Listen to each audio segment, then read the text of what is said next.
They're not going to put you committees that matter, right? This is how this place works, you know. If you really know what you're doing, they want to put people in the committees that don't know what they're doing, and that's why we have a problem like that. That's why, you know, I need to work with people that want to get stuff done and help President Trump to deliver, not to just do messaging. That's how this stuff works. Unfortunately, the things are not decided in committees. It's all presentations and showmanship, and, you know, it should be changed, but if we want to change it, we need to structurally change. We need to start doing authorization. I offer Speaker to set up subcommittees on authorization. We have been not over 3,000 programs not authorized to send blank checks. He doesn't want to do it. We need to have a working group to figure out some policy. He doesn't want to do it. We're so deep in the hole, they need to have structural changes to get out of it. And he doesn't want to do it, so I don't need to be a talking head. If the committees don't matter and they're going to still come all this from the Speaker's office, don't waste my time. At least I will work with people that care and try to help them to deliver these policies for the people. Have you spoken with Speaker Johnson?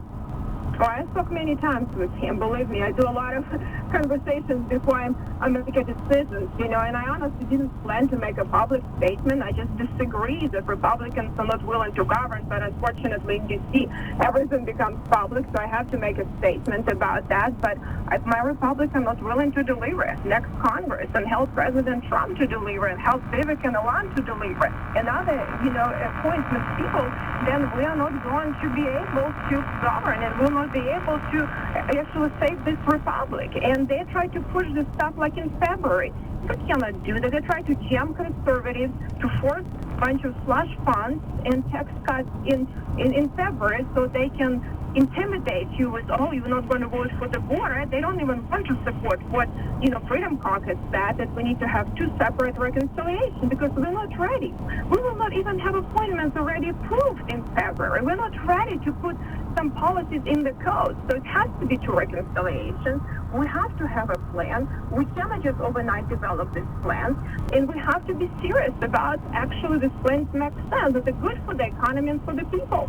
Victoria Sparks, thank you so much for being with us, and we'll watch closely what you plan to do next. We appreciate it. Everybody that listens to this show, you know I love to cook. Is there anything better than when you, let's say you're preparing a juicy, delicious steak, and it comes out, looks perfect, and then you cut into it, and it is perfect. Is there any better feeling? The answer is no. And now it can be perfect every single solitary time, and it's simple to do thanks to Chef IQ. It's a modern, completely wireless cooking thermometer.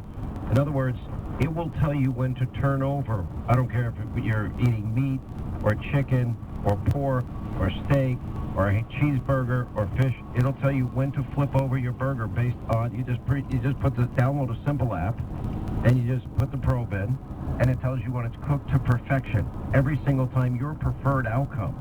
And it just is it's so brilliant. I wish I thought of this. It's designed to withstand extreme heat. You can even put it in a deep fryer. Whether you're grilling, roasting, baking, broiling, doesn't matter.